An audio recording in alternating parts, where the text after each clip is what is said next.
신명기 27장 5절에서 7절입니다. 또 거기서 내 하나님 여호와를 위하여 제단 곧 돌단을 쌓되 그것에 쇠 연장을 대지 말지니라. 너는 다듬지 않은 돌로 내 하나님 여호와의 제단을 쌓고 그 위에 내 하나님 여호와께 번제를 드릴 것이며 또 화목제를 드리고 거기서 먹으며 내 하나님 여호와 앞에서 즐거워하라. 아멘. 다듬지 않은 돌로 제단을 세워라.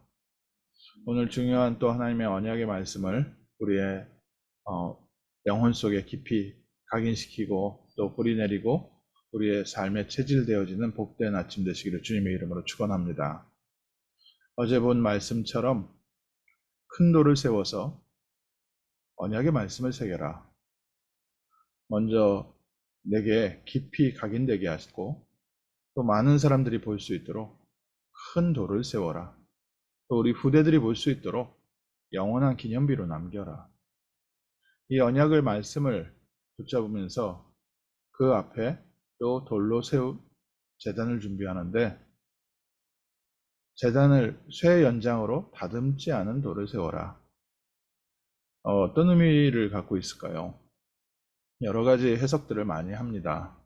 쇠 연장이라는 부분들이 무기를 의미하기 때문에 그 제단 옆에서는 쇠소리 나지 않도록 해라.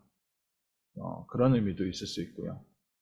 또 이스라엘은 채석장에서 돌을 떠오기 때문에 떠온 돌로 이미 채석장에서 가공을 마치고 제단 옆에서 이 돌을 다듬지 말라. 그런 의미로 해석하기도 하고 그래서 평화의 의미도 하기도 하고 제일 중요한 부분은 뭡니까? 하나님께서 우리에게 복음의 말씀 창세기 3장 15절에 언약을 주셨는데 그것을 내가 생각하는 모양으로 깎지 말라는 겁니다. 복음 그대로 원색적인 그 복음 자체를 우리에게 전달해 줄 때 역사는 하나님께서 하십니다. 하나님께서 성경 말씀을 기록하실 때 40여 명의 기자를 통해서 하나님의 말씀을 우리에게 전달해 주셨습니다. 물론 하나님의 말씀을 전달하는데 그 사람의 성격과 그 사람의 문체와 그 사람의 사상과 그 사람의 모든 것을 통해서 하나님의 말씀을 전달했습니다. 그래서 성경의 내용을 보면 그 성경을 기록한 사람의 특징이 같이 보여집니다. 하나님께서 우리를 사용을 하시는데 하나님이 우리의 모습을 통해서 역사하고 계십니다. 우리 각자의 특징이 성경에 들어가 있다 해서 그것이 가공되었다는 뜻이 아닙니다.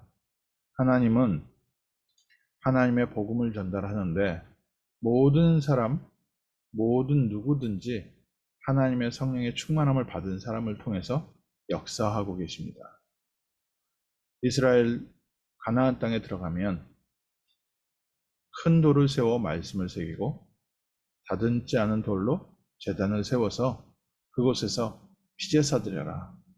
또 그곳에서 먹고 마시고 여호와 앞에서 즐거워하라. 우리가 어디를 가든지 우리가 무엇을 하든지 우리가 그리스도의 언약 붙잡으면 기도의 제단 필요합니다. 우리가 하루를 시작하기 전에 먼저 기도의 제단 필요합니다. 이때는 무언가 꾸며져 있는 내용이 아니라 오직 그리스도의 이름으로 우리의 모습 그대로 하나님께서 주신 언약 붙잡고 기도하는 시간입니다.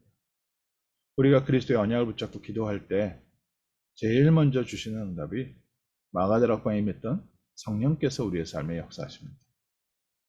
성령의 충만함이 우리의 마음과 생각과 우리의 육신에 가득하고 무엇보다 우리의 영혼에 그리스도의 빛이 임할 때 알게 모르게 나에게 있었던 어두움이 사라지고 또 우리의 영적으로 비어 있었던 그 빈 마음에 그리스도께서 함께 하시면서 우리에게 새 힘을 더하십니다. 육신적으로도 새 힘을 더하시고 마음과 생각에도 새 힘을 더하십니다. 그래서 우리가 기도하는 시간, 제단을 쌓는 시간, 그리스도의 언약을 붙잡는 시간, 힘을 얻는 시간입니다. 하늘 보좌의 능력을 체험하는 시간입니다. 전무후무한 초월적인 능력을 체험하는 시간입니다. 그렇게 힘을 얻고 나면 하나님께서 예비하신 응답의 문들이 보이기 시작합니다. 하나님이 주신 힘을 얻고 나서 보여지기 시작하면 그 다음부터는 하나님께서 말씀으로 인도하시고 하나님이 예비하신 제자를 세우고 현장이 변화되는 응답이 계속 따라오게 됩니다. 마가다락방에 있었던 중요한 5가지 응답이 그리스도의 언약 붙잡고 하나님의 힘을 얻는 시간에 이루어집니다. 오늘 아침에 다시 한번 우리가 그리스도를 붙잡는 겁니다. 하나님 만나는 길 되신 그리스도, 우리를 죄와 저주와 사망에서 해방하신 그리스도, 사단의 권세를 꺾으시고 우리를 하나님의 자녀 삼으신 그리스도. 오늘 그리스도의 이름으로 하나님의 나라가 임하고 그리스도의 이름으로 재앙과 저주와 실패가 떠나가고 모든 문제가 응답의 발판으로 바뀌고 그리스도의 이름을 붙잡는 이 시간에 아담과 하와 가정에 찾아와서 역사했던 그 사단의 역사가 나와 우리 가정에서 무너지기 시작합니다. 또 우리가 가는 모든 현장에 흑암의 세력이 무너집니다. 예수님께서 말씀하시기를 나갔던 귀신이 쉴 곳을 찾지 못하다가 돌아와 보니 깨끗하게 청소되어 있고 비어 있어서 자기보다 더 악한 귀신 7을 데리고 들어왔다고 했습니다. 오늘 저희가 그리스도의 빛을 누리는 순간 더 이상 마귀는요, 우리를 틈타지 못합니다. 종교와 율법으로 우리의 겉모습은 바꿔놨어도 우리의 속에 하나님이 주시는 성령의 충만함과 힘이 없다면 또 우리는 영적 문제 가운데요, 다시 빠지게 됩니다. 반대로 오늘 우리 가운데 그리스도의 빛이 임하고 그 빛을 통해서 현장을 다스리기 시작하면 우리가 가는 곳마다 어둠이 떠나가고 하나님의 나라에 임할 줄 믿습니다.